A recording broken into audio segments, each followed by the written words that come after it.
here we are, it's 10 o'clock in the morning and I don't have sassy energy, so it is what it is. Hey makeup friends, and welcome back to my channel, or if you're new here, then hello and welcome. My name is Kara, and today I'm going to be talking about some makeup items that at one point I really wanted, but I've managed to talk myself out of.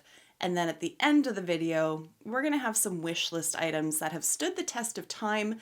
I still want them, I just don't need them right now, so I'm still mulling them over. All right, let's get right into it in absolutely no particular order. We're gonna start with Lime Crime. Now, the backstory on me finding this set is that I had completely forgotten Lime Crime existed. At one point, all you ever heard about was Lime Crime. I had a bunch of their Velveteens at one point. I know I've tried some of their palettes in the past as well. Used to really like their eyeliner.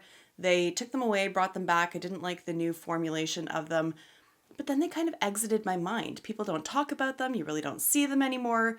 And it was just one of those like, hey, I wonder if Lime Crime's even still around. So I got to Googling, went on their website, and found this set of their Velveteen lipsticks. And I have to say, like, the salivatory glands in my mouth started and I was drooling. Not really, but you get the mental image, right? Anyways, these colors, I love them. I love them, I love them, I love them. I know I would not wear them on a very regular basis, truly, with the exception of Suede Berry. In fact, I think I actually had that Velveteen years ago and I loved it. So I know I would wear that one, but even again, it was like wham in your face intense in terms of its brightness, and that's not really my vibe on a day-to-day basis. I really wish that these were mini-sized. I would find it so much easier to pick this up if they were mini-sized tubes, but they are full size. The set is currently on sale for $77 US. That puts it into the 90-ish plus category here in Canada. Plus, I'd probably get dinged with duties on the shipping, bringing it in. And so it's basically $100 for whimsical shades that I would wear in videos. I would wear just for fun, but I wouldn't get a ton of use out of them. I would just love to have them. I will say, I do have orange lipstick, I do have a navy blue lipstick, and I do have a gray lipstick. So I really don't need this set. Doesn't stop me from wanting it, but it has stopped me from adding it to cart. Now we'll stick with the lip theme for now, and this is a product from Give, Gwen Stefani's brand. This is the Double Dippin' 2-in-1 Lip Color Remover and Lip Mask. I really enjoy having a lip color remover, especially on the very rare occasions where I'm doing lip swatches and things of that sort, or if I'm just playing around, like Kaleidos recently sent me their newest lip vaults for their lip clays. And so I was just playing around, trying them on, but of course I have to wipe them off between each one, and that really aggravates my lips, even if I use a makeup wipe to do so. I do have a lipstick remover from e.l.f. I'm gonna have to check and see if they still make this, because I think this is gonna run you like $5 or less, whereas the one from Give, I believe off the top of my head, is about $31 Canadian. And really at the end of the day, I could just use olive oil. Or I have the Pharmacy Makeup Melting Balm, which is also great for removing liquid lipstick. So it's really not a product that I need. It's a product that I want, but I really don't need it. I'm very curious to see how the lipstick remover and lip balm, how it functions as both in one product, because I feel like those are very different functions. I'm curious about it. I'm not curious enough to put money towards it. So again, we're striking it off the shopping list.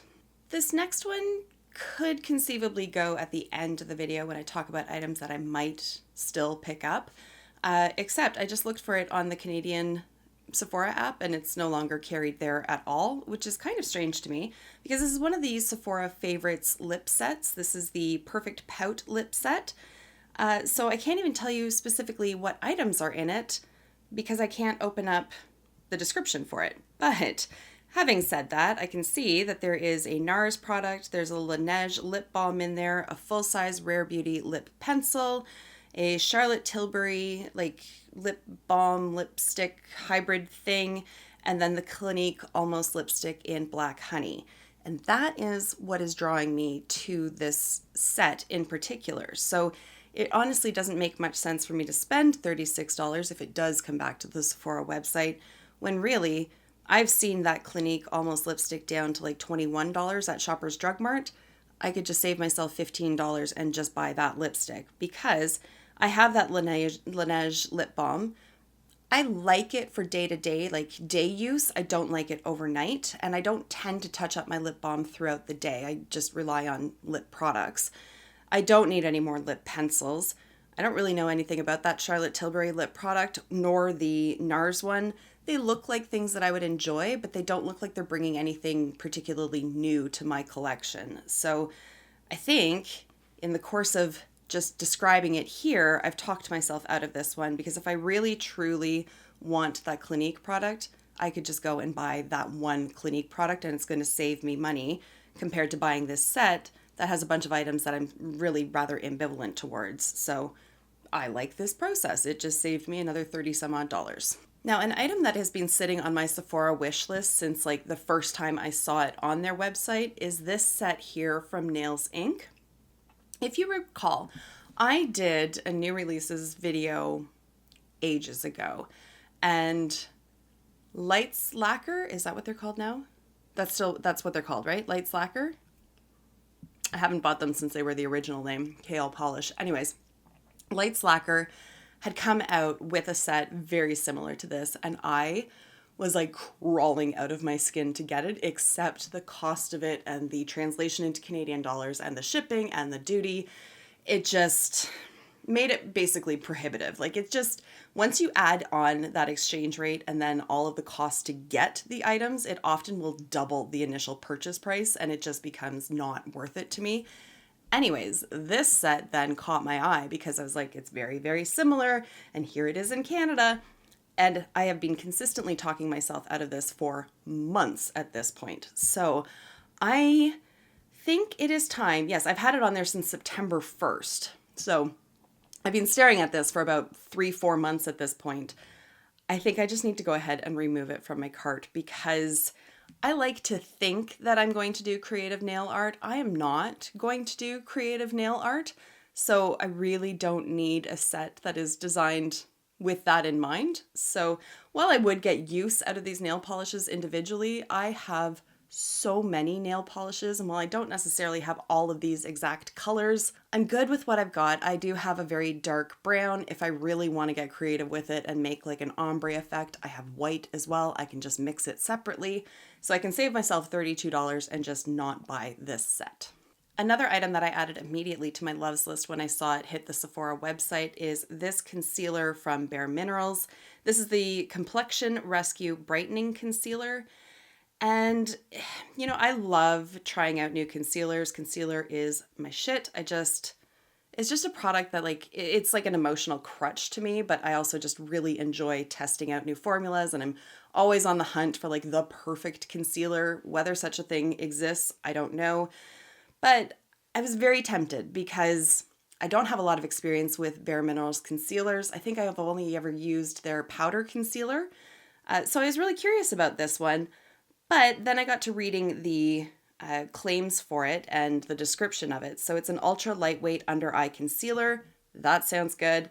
It conceals, brightens, visibly depuffs, and protects with buildable light to medium coverage and a natural finish. Light to medium coverage is simply not going to work for me. It does have some SPF in it. It is vegan. It sounds great. I'm not sure I would like the packaging on it either, if I'm being perfectly honest, because it looks like it's just a little I'm struggling. It looks like it's just a little squeeze tube, and I much prefer a doe foot for more precise application, and so that I'm not wasting product by squeezing out too much. So I'm not sure I'd like that, but the light to medium coverage is what completely turns me off. So while I was very excited to see a new concealer from Bare Minerals, and I really was curious to test it out, I know that I'm probably not going to like it. I am somebody who really enjoys as much coverage under my eyes as possible because I do have a lot of blue shadowing under there. So I really feel like I would just be buying this for the sake of doing a review, and I really don't think that I would end up giving it overall a positive review from my perspective. I could talk about how it lasts throughout the day and how it blends out and all that kind of stuff, but I know already going into it that it's going to have a bit of a handicap because I don't like light coverage concealer. So, it's $36. There's really not much point in me spending $36 on a product that I envision I'm going to use in a video, and then it's just going to sit in my drawer until I do a declutter.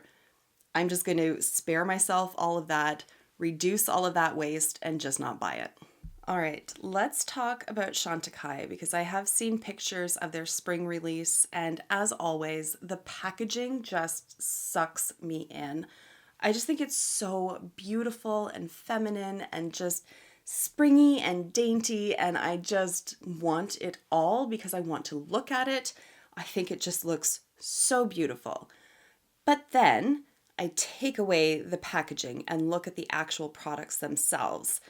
And the eyeshadow palette is honestly nothing to write home about. I'm sure it looks very pretty and ethereal on the eyes, but I'm also sure that I can achieve that exact same look using one of the 100 palettes that I have, and I don't need to purchase this one simply because it has a picture of lilacs on it. I could just look at pictures of lilacs. Like I have off to my side here a picture of, I don't even remember what these things are called, but they are beautiful. You know what? I'll just show you. There. You can see it there. I get so much joy just out of looking at that picture. And when I have a picture that large, I really don't need it just on the front of a palette, and particularly not on a palette that I don't think is bringing something unique to my own collection. The blushes as well look beautiful, but they also look like blushes I already have, and the same goes for the lipsticks. Now, I might pick up one of the lipsticks. I might, but if memory serves, they're roughly 60-ish dollars Canadian, maybe 50. Either way, it's an investment into a lipstick that I'm purchasing more so for the packaging than I am for the product itself. There's nothing objectionable about any of these colors, but there's also really nothing special about them. So I think I can talk myself out of this.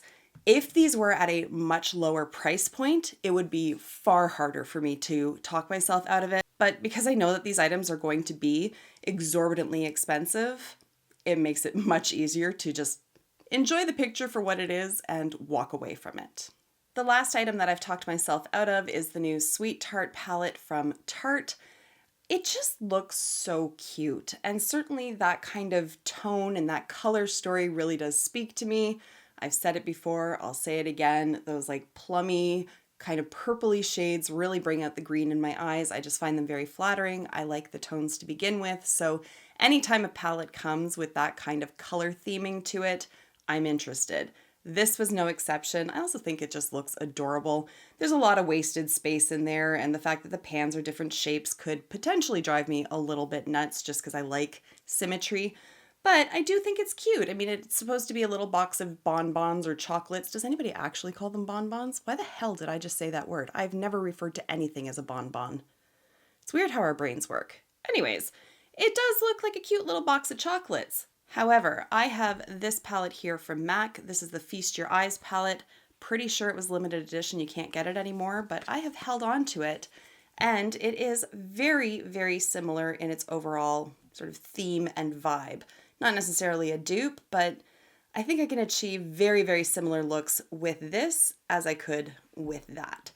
Okay, let's move on to 3 items that I'm still on the fence about. I'm leaning more so towards I want to purchase them, but I'm not feeling inclined to do it right this moment. One of them I can't get my hands on anyways just yet, so let's start with that one. So that is the newest concealer coming from Urban Decay. And if I could stop clicking on the wrong pictures, it would be super helpful. This is the Naked Quickie Concealer. It does boast high coverage, and so obviously I'm already peaked. I have tried the Naked Concealer, and I did enjoy that while I had it, so I'm curious. I'm very curious about this. Now, I will say I don't give one fig about this little like buffing situation that they've included in the packaging. It looks like it's a brush. I'm not entirely sure. But it raises practical questions for me because at some point I have to clean that. How in the hell do I clean it when it's attached to the doe foot inside the concealer? You know what I mean? Like it just becomes a bit of a logistical nightmare. I would probably just use, well, I would 100% use a concealer brush rather than this. So I'm not sold on that. That to me feels a little gimmicky. I don't really care about that, but I am very curious about the actual concealer itself. This is one that I could see myself picking up to test and review because I've had good experiences with their base products in the past. And so I'm not coming into it completely blind. I have like optimism that this is going to work out for me because of that past experience and because it is high coverage. So I'm definitely curious about this one. I don't think it's hitting the Canadian Sephora store until like the 20 something of January. Like it's way towards the end of January. So I still have some time to mull it over, but I definitely have my eye on this one, and I can see myself picking this up to test out and then to just add into the rotation going forward. So then that leaves two eyeshadow palettes. So up first we have the Minka palette from Adept Cosmetics. This is one that I have been drooling over since I first saw the announcement pictures for it. It looks like my ideal palette, if I'm being perfectly honest. All of those beautiful shimmers are all tones that I would wear to the office, I would wear out on a date night, like I would just wear them. And then the two mattes that they've included in there, I think go really well with all of the shades that are in there, but I know I could pull in other palettes as well to create a fulsome eyeshadow look. It's just so stinking pretty. The only concern that I have is the shipping cost to Canada. Again, it just really gets out of hand really quickly, and it's not any particular brand's fault. It just is what it is. That's just the cost of importing stuff into Canada. Unfortunately, it's like wildly expensive. So that has kind of made me pump the brakes on purchasing a lot of indie brand items, to be honest. This one might be worth biting the bullet on for me though, because it is just so pretty, and it is one that I keep coming back to, and it hasn't like the sparkle hasn't dulled on the diamond, if you know what I mean. Like a lot of times I see things, I'm like, ooh, new, shiny, pretty, want, must have. And then like a week later, I'm like, what was that palette that I was like on fire about? And I can't remember. This one lives in my brain rent free. It is beautiful. We'll see. And then finally, we have a palette from Tarte that completely escaped my radar. I only happened to stumble upon it when I was just sort of browsing through the Tarte section of the Sephora website. I don't even know why I was over there, but I was. And then I discovered this palette. I never saw any social media posts about it. I haven't seen any reviews on it. Haven't heard anybody talk about it. And yet it is right the hell up my alley. This is the new Tartelette palette, the Energy palette. And I mean, if you've been on my channel for a while, I can't find it right now, here it is. You know that I paid particular attention to the Tartelette in Bloom throughout 2022. It was a Project Pan item for me. I did get a ton of use out of it. I'm still continuing to use it. I have this matte shade throughout my crease today. Again, I'm getting really bad about talking about my makeup, so sorry. I have that shade in here. I have a Danessa Myricks. What are these called? The Infinite Chrome Flakes. This one's in the shade Moonlight. I have that all over my lid. Punched it up with a little bit of the shade Glow from Cleona, which is also in my inner corner. And then on my lips, I have a little bit of residual staining from a lipstick that I was testing out this morning. But I topped it with the Balmy Gloss Tinted Lip Oil in the shade Only You from Ilia. Anyways, the whole point of that is that I freaking love these Tartelette palettes, or at least this one. I really loved this one. Fun fact, I saw a Facebook memory come up yesterday, and 7 years ago, this was sitting on my makeup desk. So that's how long I've had this, and it has survived a million declutters, never even considered throwing it out. Love this palette. So then I look over at the Tartelette Energy palette. I think I'd love it even more. Again, it's that kind of color story that just is me in a palette. That is what I'm always drawn to. I freaking love those kind of tones. I like that there's more shimmers in this one than was in the Tartelette in Bloom. But again, it just looks like one of those palettes that I could use over and over and over again and not get bored of it. I'm really tempted by this palette, really tempted by it. I'm not going to buy it right now. I still want to give it a bit more time to sort of percolate and really formulate whether this is what I want to put my money towards. But don't be surprised if you don't see it in my collection at some point. So there you have it. Those are the items I have talked myself out of and the items that I am still hemming and hawing over, but leaning towards purchasing. I would love to hear from you in the comments what some items are that are living on your wish list and some items that you have talked yourself out of and why. I think we could all just sort of help each other be slightly more conscious consumers and really consider our purchases. That's sort of, I think, the overall theme, obviously, of this video, but it's certainly the energy that I want to bring into 2023 is just, let's pump the brakes on the consumerism. Let's buy stuff that we really love, that really makes us happy, that we're going to get continued and repeated use out of, so that we don't end up burning ourselves out. Maybe I'm projecting. Maybe that was just my experience, particularly in 2022. I really burned out hard from makeup. So maybe that's just me. Regardless, I think we could all stand to really consider what we're purchasing and what we're bringing into our homes. And with all of that said, I'm going to wrap the video up here. If you enjoyed it, please give it a thumbs up. It really does help my channel gain some traction when you do that, which also helps with the views and the AdSense, which helps to fund this thing's friggin' battery addiction.